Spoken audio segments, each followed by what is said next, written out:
The film begins with a Japanese man wearing extremely colorful pajamas. He wakes up in a completely white, empty room. There are no windows, no doors, and no visible ceiling. Everything around him is blank and unsettling. As he moves closer to one of the walls, he notices something sticking out, a strange bump that, oddly enough, looks like a male organ. Curious, he taps it a couple of times, then presses the tip.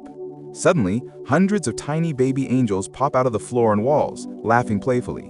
They only remain for a few seconds before disappearing again, but something changes in the room. Now more of those odd little bumps are poking out of the surfaces everywhere. This part of the story is known as the learning phase. The man sniffs the finger he used to press the bump, then screams in terror, crying out desperately for help. No answer ever comes. Realizing he's on his own, he starts experimenting by pushing more of the strange buttons. Each one causes a random object to fall into the room. Sometimes it's small, like a toothbrush, and other times it's big, like a heavy vase. He quickly figures out that the same button always gives him the same object. For example, one button keeps producing chopsticks, which pile up until he has a mountain of them. At first, he finds this amusing, but things take a painful turn when another button summons a small cart that slams into his legs. After crying out in pain, he presses yet another button, which turns into a butt that releases gas directly into his face. Hours pass, and the floor becomes cluttered with all sorts of bizarre items. At one point, when he throws a ball against the wall, it accidentally presses a button that drops sushi into the room. Overjoyed, the man digs in, since he's been starving. But the sushi is incomplete. There's no soy sauce. He shouts at his unseen captors, demanding it. But as always, no one answers. Desperate, he smashes the sushi button repeatedly until he has piles of sushi around him, but still no sauce. Tired and hungry, he finally eats what he has, enjoying it despite the missing ingredient. Ironically, right after he finishes his last piece, he presses the button one more time, and a bottle of soy sauce finally appears. Furious at the bad timing, he shoves it aside. Still irritated, the man tries another button, and this time receives a pair of old-fashioned red and blue 3D glasses. Curious, he slips them on. Through the lenses, he suddenly sees one of the baby angels pointing directly at his crotch. Excited, he believes he's discovered the secret to escaping the room. But when he presses that particular button, instead of freedom, a countdown appears, followed by a gigantic butt that descends from above and blasts him with gas. Time passes. The man entertains himself by reading through a stack of manga volumes that appeared from the buttons. He happily reads the first 5, but when he looks for the 6th volume, the room gives him the 7th instead. He presses more buttons, only to get the 8th and 9th. Frustrated, he keeps searching, but the missing 6th volume never appears. Just when he's about to lose hope, another button produces a huge surprise. A hidden panel in the wall slides open, revealing a door. Overjoyed, the man celebrates. Finally, a way out. But in his excitement, he forgets which button actually opened it. He presses one at random, only to summon an African tribesman who dashes across the room. Another button rains water down onto his head. Finally, on his 3rd try, he finds the right one and the door reappears. He sprints toward it, but it slams shut in his face. He tries again, only for the same thing to happen. That's when he realizes the door only stays open as long as the button is being pressed. Determined, he experiments with different methods. First, he tries holding it down with his foot like a runner waiting to sprint. Then he attempts hitting it with a fly swatter from a distance to buy himself time. Neither works. Next, he ties a jump rope to it and pulls, but the door still snaps shut before he can cross. Even using the air from a fan doesn't help. Thinking harder, he places the enormous vase on top of the button to weigh it down. For a moment, it seems to work, but the button pushes back up and the door closes again. He concludes that the vase needs to be heavier. He tries filling it with water, but no matter what he does, the streams of water from the button only splash onto him. Then he stuffs the vase full of sushi, but the weight becomes too much. He can't even lift it. Worse, the vase's neck is too narrow for him to reach inside with his hands.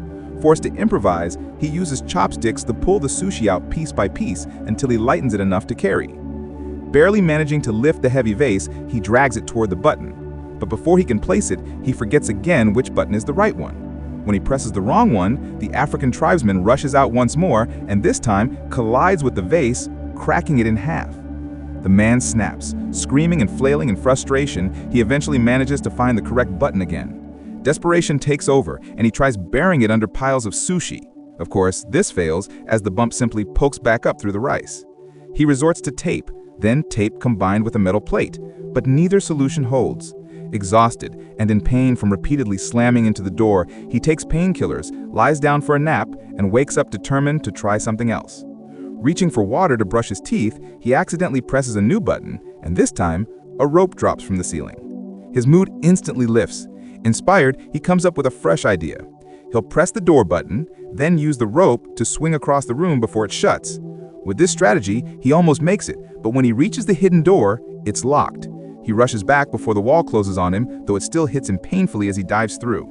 Furious, he kicks the wall, and by accident, his foot presses a button that makes a key appear, floating in the center of the room. But there's a catch. Just like the door, the key disappears as soon as the button resets. Now he must figure out how to keep both the key and the door available at the same time. Before he can solve the problem, the man realizes he's once again lost track of which button produces the key. He retraces his steps, trying to guess where his foot might have landed when he kicked the wall earlier. On his first attempt, a barking dog suddenly leaps out of the wall, startling him. The next button summons the same dog again. Luckily, on his third try, he finally finds the right button and the key reappears, floating in the air. This time, determined not to lose it again, he marks the correct button with a piece of sushi. But when he presses it, the dog shows up once more, throwing him off. With growing frustration, he quickly locates the right button again and continues with his new strategy. The man summons the ceiling rope and begins swinging across the room, combining it with another object he had collected earlier, a plunger. Using the plunger, he pushes himself farther with each swing, increasing his reach. After one failed attempt, the plan finally works. He manages to swing forward, press the button for the key, grab the floating object, and then immediately hit the door button. Timing it perfectly, he dashes across the room and reaches the hidden door.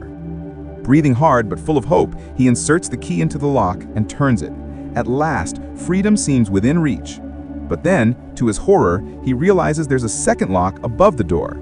This one requires a 3-digit code to open. The man nearly collapses in despair, but just then, he notices something about the African tribesman who occasionally dashes across the room. Painted on his forehead are 3 numbers. They must be the combination. Gathering his strength, the pajama man repeats his rope and plunger routine 3 separate times. Each time, he swings across the room to input one of the digits, racing back before the door closes on him.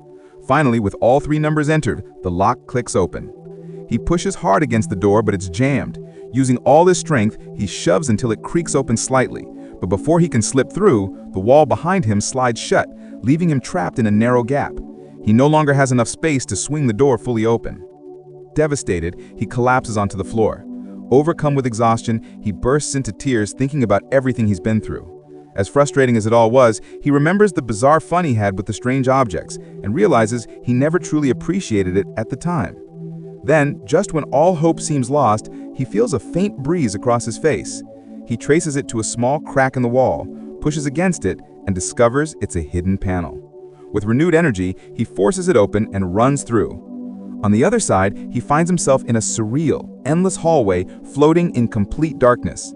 He runs for what feels like forever, his hair growing longer and his once bright pajamas fading in color with each passing moment.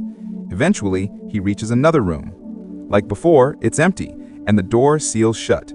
But this time, instead of baby angels, adult angels appear. Just like the first group, they vanish into the walls, leaving behind their strange, protruding buttons. This new stage is called practice. While the pajama man faces his strange trials, the movie cuts to Mexico, where we meet a young boy named Antonio and his family. His father is a professional wrestler known as Escalot Man. Lately, he has been more withdrawn and quiet than usual, which worries his loved ones. His mother thinks it's because his upcoming opponent is much younger, but the grandfather insists that age doesn't matter. Experience is what truly counts in the ring. Escalot Man's daughter, Sister Corinne, arrives with her truck to drive him to the arena. On the way, he prepares himself both physically and spiritually, getting dressed in his costume and taking a moment to pray to the Virgin Mary for strength. Meanwhile, Antonio is struggling at school. His classmates mock him for supporting Escalot Man, calling his father a washed-up weakling. Still, Antonio defends him, confident in his father's abilities.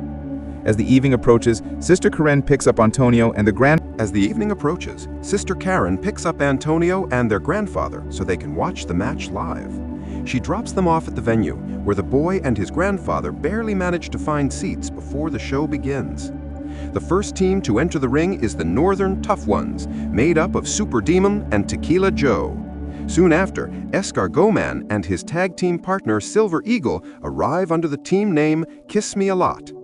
The match begins with Silver Eagle fighting first. At the start, he shows great energy and lands several good moves, but things quickly turn sour when both opponents double-team him, ganging up instead of fighting one-on-one. They taunt Escargot Man, daring him to join the fight, but he stays on the sidelines, refusing to enter. Silver Eagle finally manages to trick the two villains into hitting each other, giving him a chance to escape and tag Escargot Man in.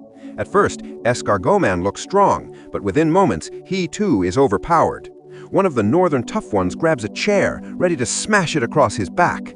And then, something bizarre happens. Back in the mysterious white room, the Pajama Man presses one of the strange wall buttons.